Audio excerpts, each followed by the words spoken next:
ನಮಸ್ತೆ ಸ್ನೇಹಿತರೆ, ಆರೋಗ್ಯದ ಅಡುಗೆಗೆ ನಿಮ್ಮೆಲ್ಲರಿಗೂ ಸ್ವಾಗತ. ಬನ್ನಿ ಇವತ್ತು ಚಿಕನ್ ಕೈಮಾ ಉಂಡೆ ಸಾರು ಮಾಡೋದು ಹೇಗೆ ಅಂತ ನೋಡೋಣ. ಮಟನ್ ಕೈಮಾಗಿಂತ ಚಿಕನ್ ಕೈಮಾನು ತುಂಬ ಚೆನ್ನಾಗಿರುತ್ತೆ. ಚಿಕನಲ್ಲೂ ಸಹ ನಾವು ಕೈಮಾ ಸಾರನ್ನ ಮಾಡ್ಬೋದು. ಬ್ರೆಡ್ ಪೀಸಸ್ನ ಬಳಸ್ಕೊಂಡು ತುಂಬಾ ಚೆನ್ನಾಗಿ ಬರುತ್ತೆ, ಗಟ್ಟಿಯಾಗೂ ಕೂಡ ಇರುತ್ತೆ. ರೊಟ್ಟಿ, ಚಪಾತಿಗೆ, ಅನ್ನಕ್ಕೆ, ಮುದ್ದೆಗೆ ಎಲ್ಲದಕ್ಕೂ ತುಂಬ ಚೆನ್ನಾಗಿರುತ್ತೆ. ಬನ್ನಿ ಅದನ್ನು ಹೇಗೆ ಮಾಡೋದು ಅಂತ ನೋಡೋಣ. ಮೊದಲಿಗೆ ನಾನಿಲ್ಲಿ 400 ಗ್ರಾಮ್ ಅಷ್ಟು ಚಿಕನನ್ನು ತೊಗೊಂಡಿದ್ದೀನಿ. ಬ್ರೆಡ್ ಪೀಸಸ್ನ ತೊಗೊಂಡಿದ್ದೀನಿ.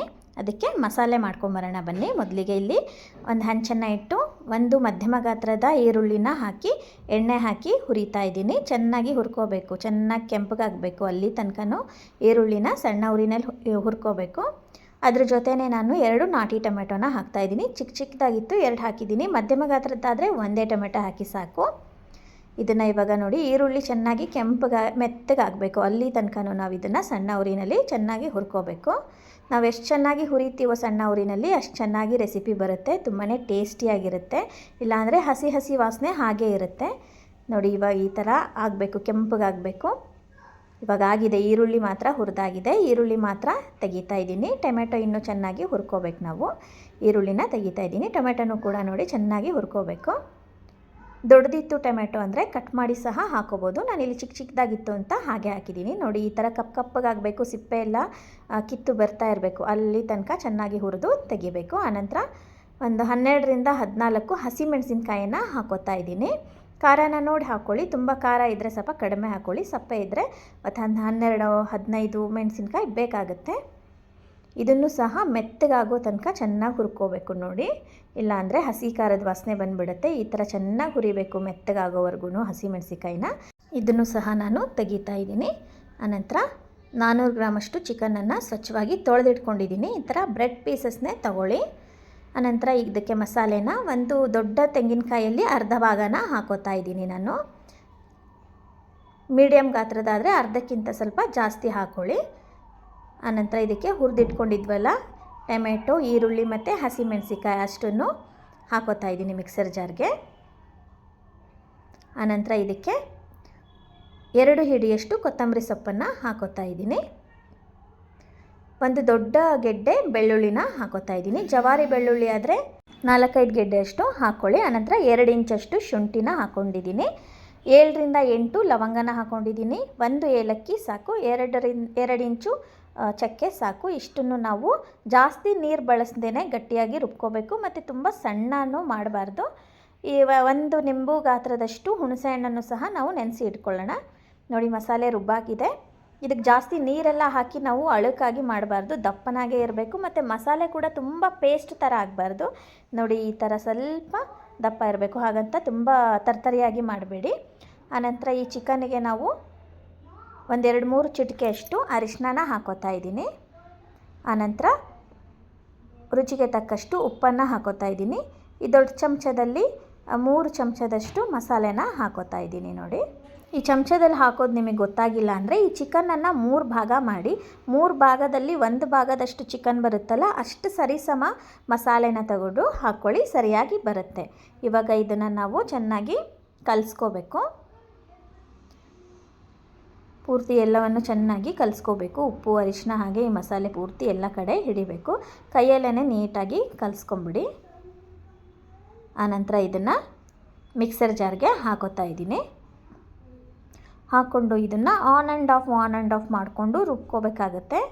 ತುಂಬ ಪೇಸ್ಟ್ ಮಾಡಬಾರ್ದು. ಇದನ್ನು ಕೂಡ ಸ್ವಲ್ಪ ದಪ್ಪನಾಗೇ ಇರಬೇಕು. ಅಂದರೆ ಎಳೆಯಾಗಿ ಬರಬೇಕು ಕೈಮಾ. ಆವಾಗೇ ಉಂಡೆ ಕಟ್ಟೋಕ್ಕೆ ತುಂಬ ಚೆನ್ನಾಗಿರುತ್ತೆ, ತಿನ್ನೋಕ್ಕೂ ರುಚಿಯಾಗಿರುತ್ತೆ. ನೋಡಿ, ಈ ಥರ ಸ್ವಲ್ಪ ಎಳೆಯಾಗಿರಬೇಕು, ತುಂಬ ಪೇಸ್ಟ್ ಆಗಬಾರ್ದು. ಈ ಥರ ಎಳೆಯಾಗಿ ಬಂದರೆ ತುಂಬ ಚೆನ್ನಾಗಿರುತ್ತೆ.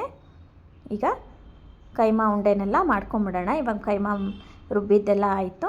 ಇವಾಗ ಒಂದು ತಟ್ಟೆಯಲ್ಲಿ ಸ್ವಲ್ಪ ಎಣ್ಣೆನ ಹಾಕ್ಕೊಂಡು ಕೈನ ಸ್ವಲ್ಪ ಎಣ್ಣೆ ಮಾಡಿಕೊಂಡು ಕೈಮಾ ಉಂಡೆನ ಕಟ್ಕೊಳ್ಳೋಣ. ನಿಮಗೆ ಯಾವ ಸೈಜ್ ಬೇಕೋ ಆ ಸೈಜ್ನಲ್ಲಿ ಕಟ್ಕೊಳ್ಳಿ. ನಾನು ಸ್ವಲ್ಪ ಮಧ್ಯಮ ಗಾತ್ರದಲ್ಲೇ ಕಟ್ಕೋತಾ ಇದ್ದೀನಿ. ತೀರಾ ಸಣ್ಣನೂ ಅಲ್ಲ, ದೊಡ್ಡದು ಅಲ್ಲ.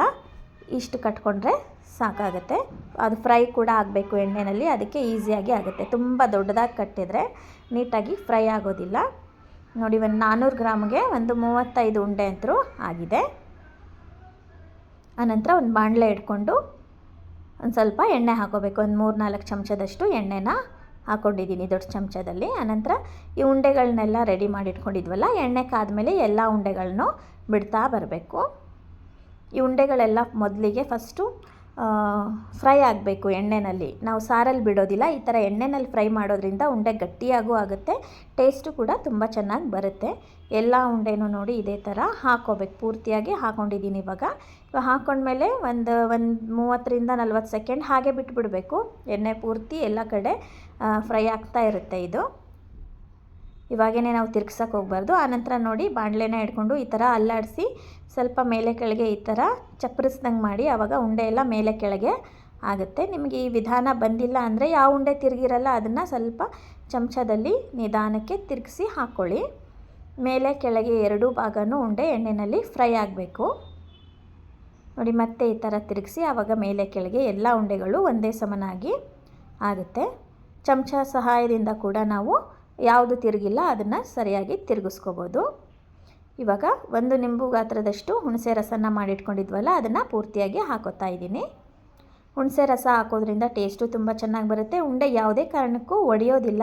ಹುಣಸೆ ರಸದಲ್ಲಿ ಸ್ವಲ್ಪ ಉಂಡೆ ಬೆಂದರೆ ಸಾಕು, ಉಂಡೆ ಗಟ್ಟಿಯಾಗಿ ಹೋಗುತ್ತೆ, ಒಡೆಯೋ ಚಾನ್ಸೇ ಇರೋದಿಲ್ಲ. ನೋಡಿ ಈ ಥರ ಕುದಿಬೇಕು 1-2 ನಿಮಿಷ. ಈ ಹುಣಸೆ ರಸದಲ್ಲಿ ಕೈಮಾ ಉಂಡೆ ಎಲ್ಲ ಚೆನ್ನಾಗಿ ಕುದಿಬೇಕು. ಆನಂತರ ಇದಕ್ಕೆ ನಾವು 1-2 ಚಿಟಿಕೆಯಷ್ಟು ಅರಿಶಿನ ಹಾಕ್ಕೊಳ್ಳೋಣ. ಹಾಕ್ಕೊಂಡು ನೋಡಿ ಇವಾಗ ಚಮಚದಲ್ಲಿ ತಿರುಗಿಸ್ತಾ ಇದ್ದೀನಿ. ಉಂಡೆ ಹೊಡಿತಾ ಇಲ್ಲ, ಗಟ್ಟಿಯಾಗಿದೆ. ಹುಣಸೆ ರಸದಲ್ಲಿ ಹಾಕೋದ್ರಿಂದ ಗಟ್ಟಿಯಾಗಿರುತ್ತೆ. ಟೇಸ್ಟು ಕೂಡ ಅಷ್ಟೇ ತುಂಬಾ ಚೆನ್ನಾಗಿರುತ್ತೆ. ನಿಮ್ಗೆ ಹುಣಸೆ ರಸ ಅಷ್ಟೊಂದು ಬಳಸೋದಿಲ್ಲ ಅಂದರೆ ಸ್ವಲ್ಪ ಕಡಿಮೆ ಹಾಕ್ಕೊಳ್ಳಿ ಅಷ್ಟೇ. ಆನಂತರ ರುಬ್ಬಿರ್ತಕ್ಕಂಥ ಅಷ್ಟು ಮಸಾಲೆನೂ ಹಾಕೋತಾ ಇದ್ದೀನಿ. ಕೈಮಾಗೆ ಹಾಕಿ ಉಳಿದಿತ್ತಲ್ಲ ಅಷ್ಟು ಮಸಾಲೆನೂ ಹಾಕೋತಾ ಇದ್ದೀನಿ. ಆನಂತರ ಹದ ನೋಡಿಕೊಂಡು ನೀರನ್ನು ಹಾಕ್ಕೊಳ್ಳಿ. ತುಂಬ ನೀರನ್ನು ಹಾಕೋಬೇಡಿ, ಸ್ವಲ್ಪ ಕೈಮಾ ಸಾರು ಗಟ್ಟಿಯಾಗಿದ್ರೇ ಟೇಸ್ಟ್ ಇರುತ್ತೆ. ನಮಗೆ ಮುದ್ದೆಗೆ, ಚಪಾತಿಗೆ, ಅನ್ನಕ್ಕೆಲ್ಲ ಸ್ವಲ್ಪ ಗಟ್ಟಿಯಾಗಿದ್ರೇ ಚೆನ್ನಾಗಿರುತ್ತೆ. ಇವಾಗ ಇನ್ನೊಂದು ಸ್ವಲ್ಪ ನೀರನ್ನು ನಾನು ಹಾಕೋತಾ ಇದ್ದೀನಿ. ಆನಂತರ ರುಚಿಗೆ ತಕ್ಕಷ್ಟು ಉಪ್ಪನ್ನು ಹಾಕೋಬೇಕು. ಹಾಕ್ಕೊಂಡು ಇದನ್ನು ಜೋರು ಉರಿನೇ ಇಟ್ಕೋಬೇಕು. ಕುದಿ ಬರೋವರೆಗೂ ಮಾತ್ರ ಜೋರು ಉರಿ ಇಟ್ಕೋಬೇಕು.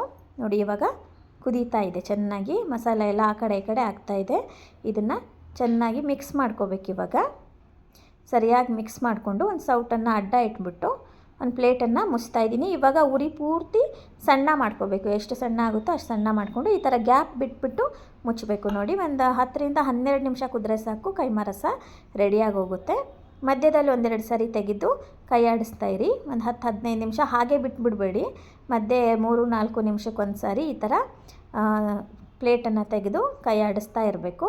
ಮಸಾಲೆ ಆ ಕಡೆ ಈ ಕಡೆ ಆಗಿರುತ್ತೆ. ಇವಾಗ ಮತ್ತೆ ನಾನು ಮುಚ್ಚಿಡ್ತಾ ಇದ್ದೀನಿ. ಇನ್ನೊಂದು 5 ನಿಮಿಷ ಕುದಿಸ್ತೀನಿ. ಇದನ್ನು ಟೋಟಲಿ ಒಂದು 10-12 ನಿಮಿಷ ಕುದ್ರೆ ಸಾಕು. ಇವಾಗ ನೋಡಿ ಒಂದು 12 ನಿಮಿಷ ಕುದ್ದಿದೆ. ಕಂಪ್ಲೀಟಾಗಿ ಸಾರು ರೆಡಿಯಾಗಿದೆ. ಎಣ್ಣೆ ಎಲ್ಲ ಬಿಟ್ಕೊಂಡು ನೋಡಿ ಕಲರು ಕೂಡ ತುಂಬ ಚೆನ್ನಾಗಿ ಬಂದಿದೆ. ಕೈಮಾ ಸಾರು ಇವಾಗ ರೆಡಿ ಆಯಿತು. ಇದು ತಣ್ಣಗಾದಮೇಲೆ ಇನ್ನೂ ಸ್ವಲ್ಪ ಗಟ್ಟಿಯಾಗುತ್ತೆ. ನೋಡಿ ಗೊಜ್ಜು ಯಾವ ಥರ ಬಂದಿದೆ. ರಸ ಸಾರು ಹದವಾಗಿ ರೆಡಿಯಾಗಿದೆ. ಈ ಥರ ಹದವಾಗಿದ್ದರೆ ಸಾಕು. ನೋಡಿ ಎಷ್ಟು ಚೆನ್ನಾಗಿದೆ. ಚಪಾತಿ, ರೊಟ್ಟಿ, ಮುದ್ದೆ, ಅನ್ನ ಎಲ್ಲದಕ್ಕೂ ತುಂಬಾ ಚೆನ್ನಾಗಿರುತ್ತೆ. ನೀವು ಈ ವಿಧಾನದಲ್ಲಿ ಒಂದು ಸಾರಿ ಪ್ರಯತ್ನ ಮಾಡಿ ರುಚಿ ಹೇಗೆ ಬಂತು ಅಂತ ಕಮೆಂಟ್ಸ್ ಮಾಡಿ ಹೇಳೋದನ್ನು ಮಾತ್ರ ಮರಿಬೇಡಿ. ಇದೇ ಥರದ ಆರೋಗ್ಯಕರ ಅಡುಗೆಗಳಿಗಾಗಿ ನನ್ನ ಚಾನಲನ್ನು ಸಬ್ಸ್ಕ್ರೈಬ್ ಮಾಡಿ. ಮತ್ತೆ ಇನ್ನೊಂದು ಆರೋಗ್ಯದ ಅಡುಗೆಯೊಂದಿಗೆ ನಿಮ್ಮನ್ನೆಲ್ಲ ಭೇಟಿ ಆಗ್ತೀನಿ. ಅಲ್ಲಿವರೆಗೂ ನಮಸ್ಕಾರ. ಈ ವಿಡಿಯೋ ನೋಡಿದ್ದಕ್ಕಾಗಿ ನಿಮ್ಮೆಲ್ಲರಿಗೂ ಧನ್ಯವಾದಗಳು.